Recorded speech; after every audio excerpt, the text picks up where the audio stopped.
This is the Reluctant Leader Podcast, the podcast designed to help you if you've landed a leadership role through no fault of your own and now need to find out what you should be doing. I'm your host, Mark Terrell, and have been there and know what it feels like and made all the mistakes. In each episode, I'll be getting to grips with a leadership topic by interviewing an expert in their field. You'll find out why they do what they do and take away some top tips you can use to become a more confident leader. For more content and to keep in touch with how the project is developing, go to www.thereluctantleader.co.uk. If you have any comments about the episode, you'll find me on LinkedIn, Facebook and Twitter. So let's crack on with the show. Today I'm talking to Julia Carter. Julia originally qualified as a pharmacist and has worked within the learning and development arena for almost 20 years. Her experience has been predominantly within the pharmaceutical industry, where she partnered as a trainer and coach with all levels of employees across all functions ranging from research and development through to sales and marketing and operational support functions.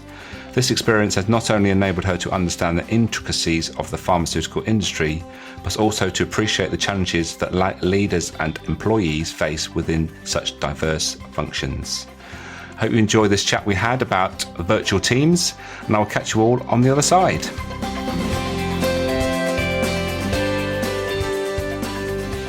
Julia, welcome to the Reluctant Leader Podcast. Hello. I was, as I always do, I do a quick Google on the topic we're going to be talking about, and I Googled remote, and then I actually also Googled virtual teams, and I think we can probably talk a little bit about that, but we're going to be calling this virtual teams, and it's all about people that work together but actually don't ever probably work in the same building as one another.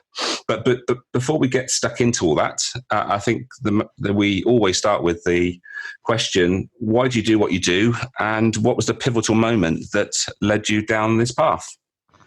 Okay, so why do I do what I do? I guess it's linked probably to the fact that I love helping people be the best versions of themselves. And actually it stems back to, I actually studied pharmacy and became a pharmacist for 2 or 3 years. And I suppose the common link there is it's still around helping people. That was about helping people get better and feel better in their health. And through my career as a pharmacist and then working within the pharmaceutical industry, I then found myself within the personal development arena and leadership development. And that's when I realized that's where my real true passion and career was. So that's where I have spent my last 20 years of my career working within that. And that's why I now do what I do. So I'm still helping people, but it's in more of a personal development way as opposed to health, although I suppose the two are linked.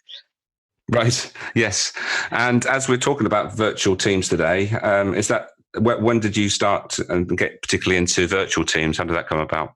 Yeah. So probably about 5-6 years ago, I started my business Zest4 over 9 years ago now.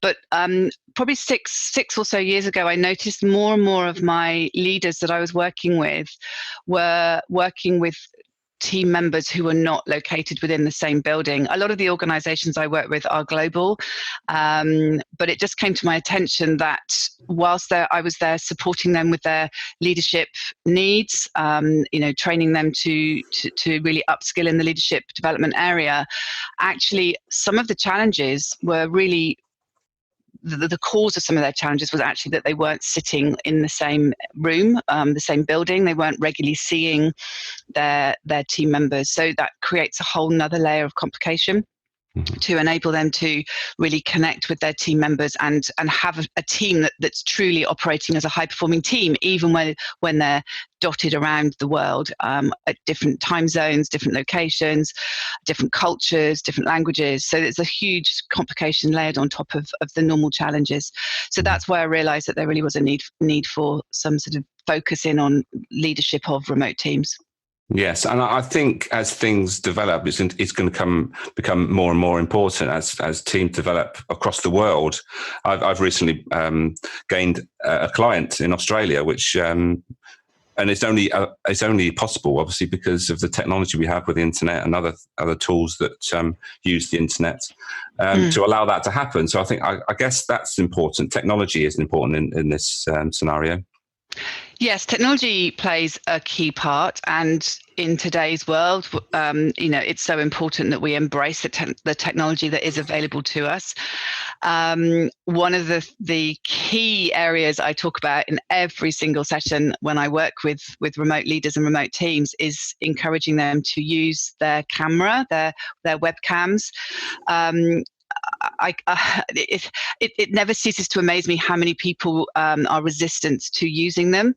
There's many reasons for that. I've heard them all, and I'm sure there's even more out there. But I cannot emphasize enough, when people turn on their cameras and connect visually, it creates such a stronger connection. And I had one manager a couple of years ago who I spent a good 15 minutes having a heated discussion with him about why he should be using his camera. And I happened to bump into him the next day, and he came up to me and he went, "You're so right. I turned my camera on. They are actually humans at the end of the camera." And he was being serious. He hadn't ever met these people who were working in a very far away country. So it's so powerful. And until you do it, you don't really realize. And I find it very strange now to not have my camera on when I am meeting with people. Every call I do now, I rarely use my landline or my mobile. It's normally through a webcam based meeting system. Yeah, I'm 100% with you with that. And I just think it just adds an extra dimension, doesn't it? And it's as near as we can be to actually being in the room with somebody when we can actually see them, because phone calls are useful, but when you can see someone's face and you can see reactions, then that just adds that little bit extra. And it's surprising how much that adds to the conversation and to what's going on. So I know you do work with behavioural styles. So I'm guessing that different types of behavioural styles are more happier to switch on the camera than others. Yeah, and I haven't actually. I maybe should do a sort of study into this, but my message to everyone I work with, whoever you are, I think there's some sort of psychological barriers around camera anyway, with regards to, I've heard people saying, oh, well, when I work from home, I don't put my makeup on. And, excuses that quite frankly, I find hard, because, if you were in the office and you needed to put makeup on, you would. So why would you not do it if you're having meetings at home? The other analogy I often use is, you wouldn't walk into the office or into a meeting with a bag over your head. So why would you sit at home without your camera on? Because it's effectively the same thing. But with regards to personalities, I think I'm not sure if turning the camera on, I haven't sort of tracked that as to different types of personalities, but certainly the thing I do see often is, if you are more of an introverted personality, i.e. you tend to internalize your thoughts and your feelings, you're less likely to share any challenges or concerns that are going on. And when a camera is turned on, a manager can pick up on that. So when they're having a conversation, just by body language, you can pick up whether there's something else there. Whereas when you've only got the phone, you just hear silence. It's very difficult to read unless you're very, very good at reading voice. It's very hard to pick up. Whereas people who are more on the extroverts scale or preference tend to just talk it out. So it's easier in a way because they're more open. But again, the camera just adds that additional dimension and therefore gives you more cues to pick up on. So as far as the leader of the team goes, then it's important to almost have that skill or develop that skill that you are looking for certain things without it being manipulative. Obviously, we are, when we're leading the team, we are almost, we're sort of responsible for everyone, and we need to show that we're actually checking in with people, not just on a business level, but actually on a personal level, I guess, as well. Absolutely. And that's one of the other points I always make with leaders. How well do you really know your team? Because when they are dotted around the world, especially those who are in different time zones, what tends to happen is, because you maybe have 6 or 8 or maybe even more people all coming online at the same time, you may have a minute or two at the beginning of a meeting to have a quick catch up while you're waiting for people to come on. But there isn't enough time spent just chatting. And what happens is you have an hour scheduled into your diary, so the meeting might get going by 5 past the hour, and then you've got a full agenda, and then sometimes people have to leave early, and it's always around business. And when you're working virtually, it's so important to schedule some time just to connect, just to have social conversations as you would if you were working in the office and catching up with somebody over the coffee machine. Because building that connection and those strengths of relationships obviously is the key. It's fundamental for building trust. And if there isn't trust within a team, it's never going to be a high performing team. So it takes a lot of effort, a lot of time, creating topics to talk about from a social perspective is quite difficult. Some people are more open about sharing personal things than others, but a good remote virtual leader will create that conversation and allow that to happen. Yeah, it is really important, and you don't really realize what you're missing until you actually are in that position. Because I can remember when I first started out, and you gain lots of freedom by working from home or working at clients' premises rather than having to go to a premises every day. But what you don't realize is actually what you get from others, and the social aspect and actually connection to others. It's only when you don't have that you realize how actually that was quite important. I'm sure you come across that. Absolutely. And again, this to me links to personality types. I mean, I have an extroversion preference, and therefore I get energy by being around other people. So if I'm working at home a lot alone, I do actually have somebody who works with me in the office. So that actually I do get some social interaction through that. But I've spoken to a lot of people who actually have said to me, I am working from home now all the time, and I'm really missing being part of an office, because I think you do need to bounce ideas off people. You do need to be able to share challenges or successes even. And if that's, even if it's not with your own virtual team, who else could you be sharing it with?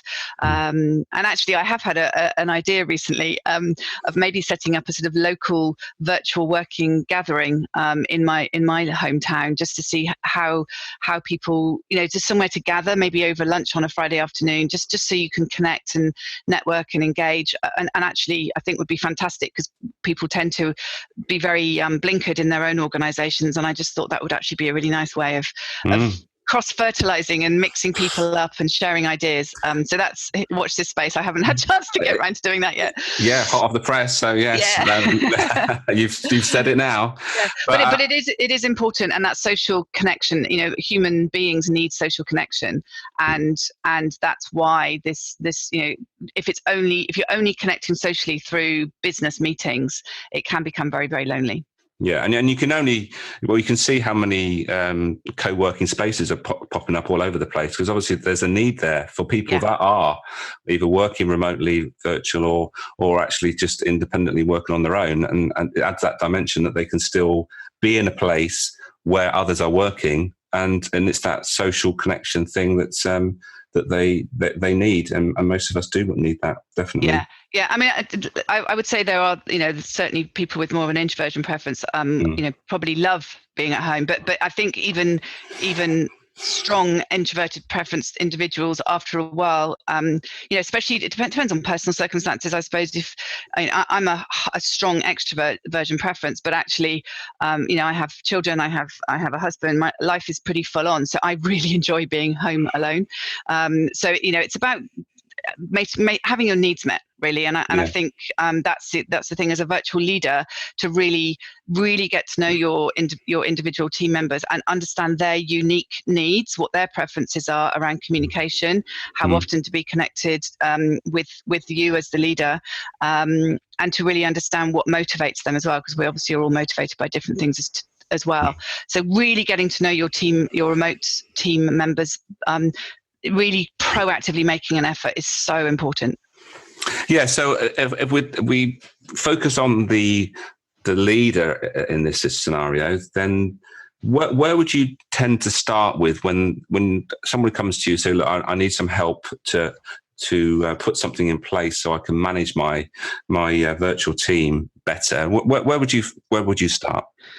So I always start with encouraging them all to do a personality profile, and then I pulled together a team map to show how they all what diversity exists within the team around personal style. So that then gives the leader and the team members an understanding of who is what preference. And I use a tool called Insights Discovery, but there's many other tools out there. But it really helps them understand who they are at a personal level, self-awareness level, but also then understanding the diversity and how they can connect with their team members and what they need to do, what the different preferences are, and more importantly, what are the strengths that exist within that team. And you visually can see it in a wheel. So you can see, how many of each personality type is there and what does that mean for the team. So I will create a conversation virtually, imagine a training session in a classroom, but it just happens to be that everyone's sitting at their screens, but we make it very interactive, and then we just do a team session as if they were all together. And of course, from a financial and time saving perspective, to do I would do 2 hours maximum, but you can have some really powerful team building sessions when actually you're not all together.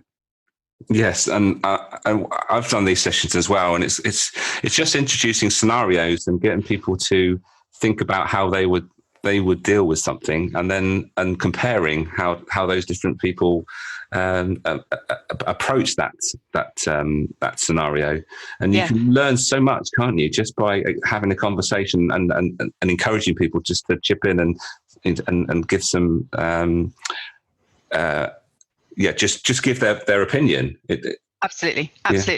And there's some fabulous technology now. You could do you can do some exercises where people break out into breakout rooms and then come back to the main room, in inverted commas. So there's lots of things you can do. So I think for people to understand that just because your team are remote doesn't mean you can't do development, personal development, team development, etc. It's very, very possible to do it.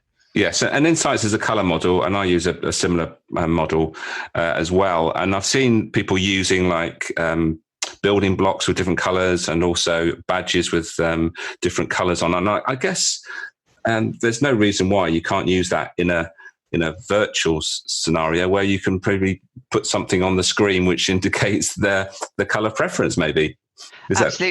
Absolutely. And so for example, I've seen people use email signatures, so people, obviously this is more for internal comms, so people can understand the type of profile they have. There's so many clever things you can do that aren't complicated, just to help people understand you.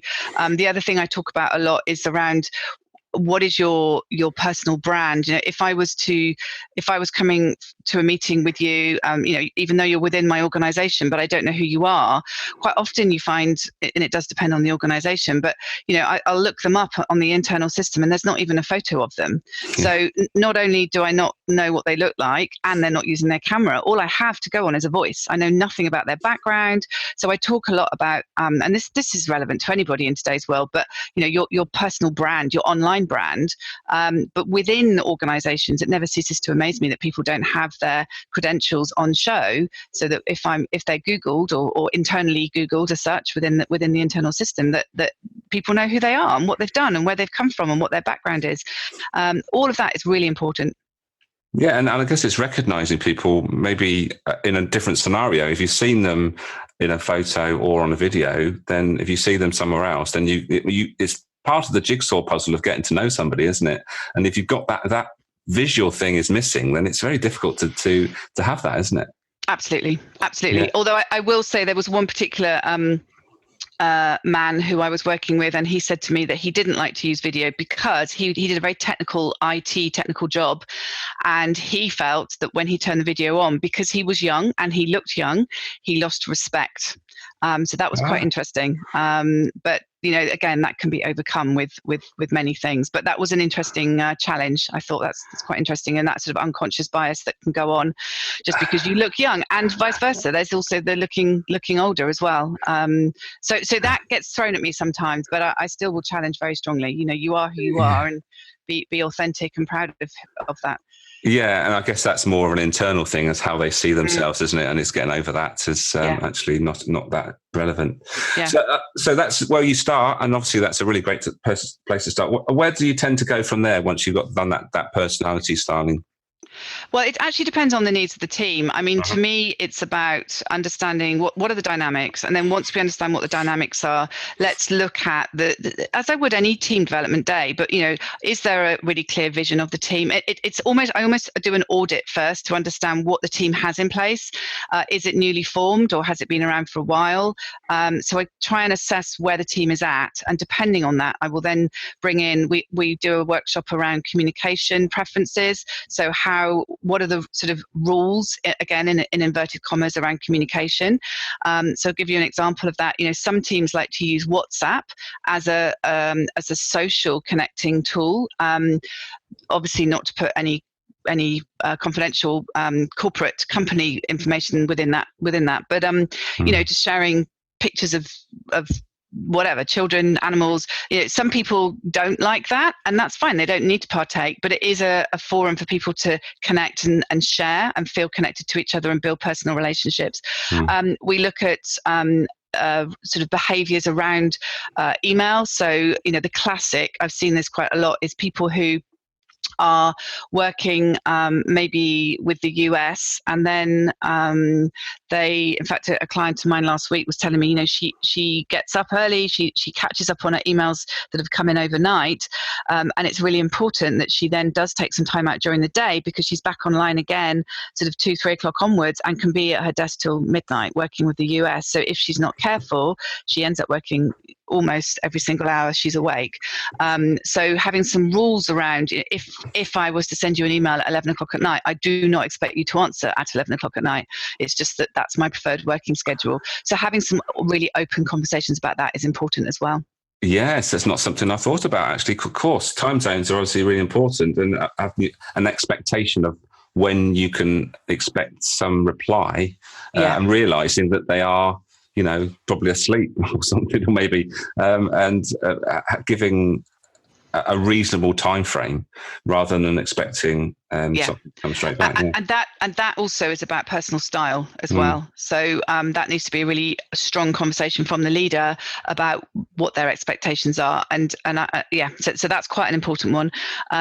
We also would look at rules around behaviors, just general team behaviors, and just as you would in a team that's co-located. Obviously, that needs to align in with sort of corporate culture as well. But it really depends on where the team is at and what the challenges are in the moment. So there's several different areas I go, and I sort of pull together a suite of choices. The other thing just to say is, if someone is leading a team, that team still needs to be developed. So even just doing a 45-minute session on how to be more assertive or how to have more influence. Sometimes I get asked to deliver. I did a session last week up in delivering it to sort of Northern Europe region, but they were all actually at a conference, and I was just dialed in and put on a big screen. But I did put makeup on for that, and that was around helping them. It was just about communication and impact when you're working virtually. So and that was a really neat 45-minute session, and I gave them lots of tips, and they loved that. So anything that we do as leadership development professionals, you can, every team needs that, but it's putting that virtual lens on top of it. It can just create more complication, but it doesn't need to be like that. That's what I'm trying to say. There are ways of overcoming it. Yeah, that's interesting. So you were virtually training to a team that was So So they were a virtual team that actually were co-located for that conference, right. And I was virtual. And another one I did. I was supposed to be going up to Scotland to deliver face-to-face training on virtual leadership, and it was last year when the snow came, so I couldn't actually fly because, of course, in England everything stops. And I had to deliver it virtually, which was kind of ironic, really, when you think what I was doing. So there's been lots of different combinations of virtual leadership training being delivered virtually or not. But Yes. it's possible. Anything can be delivered virtually as long as you have the right energy, the right tools. I normally would send out a workbook that they work through, and creating discussion. It's about making it an interactive session. That's the important thing. So no, it's we don't need to be sitting in airports and on motorways stuck in traffic. We can be doing this development and reaching out at any point, really. Yeah. So if we go back to talking about leading this team, what are the typical things that are not going well that you find quite often? Okay, so probably not that dissimilar to face-to-face teams, but I think it gets magnified because it's not picked up early enough. So the biggest one I would say is lack of trust. And that's linked to not knowing each other well enough and then creating stories about people or behaviors that are not necessarily true, but that's what's perceived because the connection and strength of relationship isn't there. So trust, building trust, I always talk about that as absolutely number one. And obviously to build trust requires lots of input in different ways, but understanding and knowing your people and allowing your people to feel safe to share and to reach out when they need support. So I would say that's absolutely number one. Going from, sorry, what was remind me of the actual question. The typical things that you find are not going particularly well when someone is trying to manage a That's it. Yeah, so it's that lack of communication, silence, so people not replying to emails, or not following up. So the classic is you send an email, you don't hear anything. Well, have you received that email? I assume you have, but you haven't replied, you haven't acknowledged it, you haven't, so there's that. And then of course the trust starts, the credibility and trust starts falling. The other thing I will always say is, people not, if deadlines or agreeing deadlines and then making sure people really do stick to those deadlines, because it's very hard to chase people up when you're not bumping into them in the office. And so one of the behaviors I really encourage people to do is, if you're not going to meet a deadline, be proactive at sending an email and saying, I've committed to this. It's not going to happen due to other priorities that have come in, but I will get back to you by this date. So that really being proactive at putting your hand up and saying, I'm going to miss this deadline, or I'm finding this hard, or I'm struggling. It's being authentic but of course you have to feel that you're in an environment where you can be that way. So that for me is what leaders need to be doing. It's really focusing on that openness and encouraging openness of communication. And we've mentioned a few times about email, and it can be a problem, but there are other things or tools that could be used instead of emails. And I know of a couple, Slack and Trello. These are the team. I don't know what you would call them, actually, things that you can actually share between a team. Yeah. So you're not reliant on this email communication thing, which tends to cause problems, I guess. Absolutely. Yeah. And I think there's Microsoft Teams is another one that people, a lot of companies are now using. There's lots of platforms out there to share information and documents on, and absolutely to really spend some time looking at which ones of those you want to use. You definitely need to have a shared area to store shared documents, definitely. And the other thing I hadn't mentioned is also just to send voice memos rather than always sending emails. It's quite nice to just do a voice memo. Now, you can do that easily on something like WhatsApp, again, as long as it's not containing any confidential information. But I've recently come across a email system that actually, I can't remember what it's called. You might know it, Mark, where it's an email, but actually when you open it, it's a video. And it's really personal. So I had it from Buongiorno or John Bonjour or something like that. Is that? Yeah, not sure. It's I could look it up, but I won't do it right now. But it was brilliant, and it basically was a 60-second video.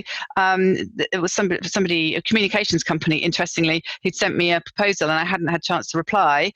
So rather than just doing an email, she was like, "Hi, Julia, I'm just checking in to see how you are, where you are with the proposal," and it was so personal. Now, whether that would work in a corporate space, possibly not, because you'd then have voice or noise coming out unless you're sitting with headphones on. But certainly in a small business, very personal. And I thought it was really, really clever. So there's many different ways of creating that connection and personal touch. Yeah, is really effective, because I'm just reminded of that. I was just recently looking at changing my car, and one of the dealers I walked into obviously got my details, and rather than just send me an email, he sent me a little video message saying, "Hi, Mark. Yeah. I haven't seen you for a while. Just wondering whether we can help you anymore. If I can, please get in touch." And I thought, wow, that's really good, because it's like you see him talking outside the dealership, and I thought, absolutely, that's the way things should be. It's great. Absolutely. It's called BombBomb, BOMB, BOMB. Right, I know. I thought it was a B. I can remember. Yeah. No, it's good. It's good. I mean, it's going to be right for certain businesses and not others. But I really liked it, and I think getting used to and getting comfortable with having the video on, and just getting over it, because I know everybody hates seeing themselves on video. Well, okay, not everybody, but lots of people. And actually, by using the camera in your day-to-day meetings, you do get over yourself, and I don't even notice it now. It's just on, and that means I can use body language.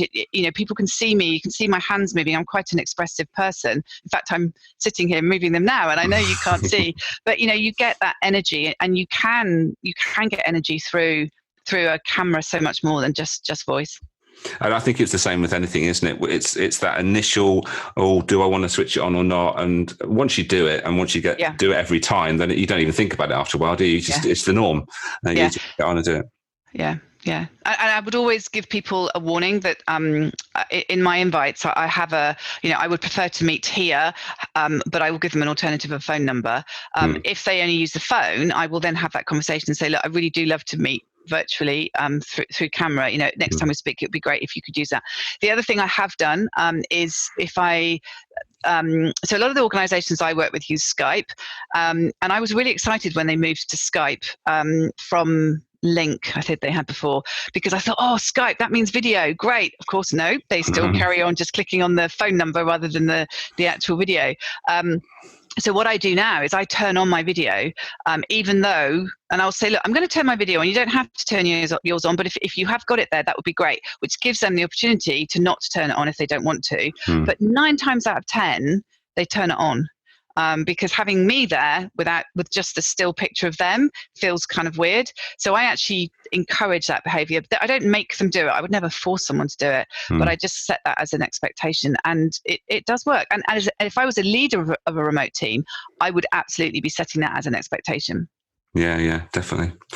Right. Well, unfortunately, time is running away with us, as usual with these things. And it's kept to a point now where I'm going to ask you for some 3 top tips that we should all take away from this, that when we are either working in a virtual team or actually managing a virtual team, what are those 3 things that we should always remember? Okay, so it will be no surprise to you that number 1 will be turn on your video. I don't think I need to say anything more about that. I think I've got that message across loud and clear. The second one is really take time, make time to get to know your individual team members as individuals, and allow them to get to know each other. So it's not just about you being the center of the team. It's how do you encourage that interdependency across the team, so to create time for that. And I think thirdly, which we haven't really touched on, is around being organized, preparing for your meetings, sending out pre-read. I mean, it's all good practice for any leader, but certainly in the virtual space, to really spend time thinking about how you want those meetings to work, and making sure that people truly have all the information they have so that they can contribute in the virtual meeting. So that's probably as much as I'm going to say on that for now. Yeah, fantastic. Great stuff. And I was just thinking, actually, if you're bringing people together, there'll be some people that maybe that they're from at the start of their working day, and others that might be at the end of their working day. And I guess that's something to take into account, but we haven't got time to talk about that, unfortunately. But it's been really interesting. Thank you for your time, Julia. Hopefully we get another chance to talk about this again. But for now, I will say thank you, and hopefully see you again soon. Thank you, Mark. It's been my absolute pleasure. Thank you.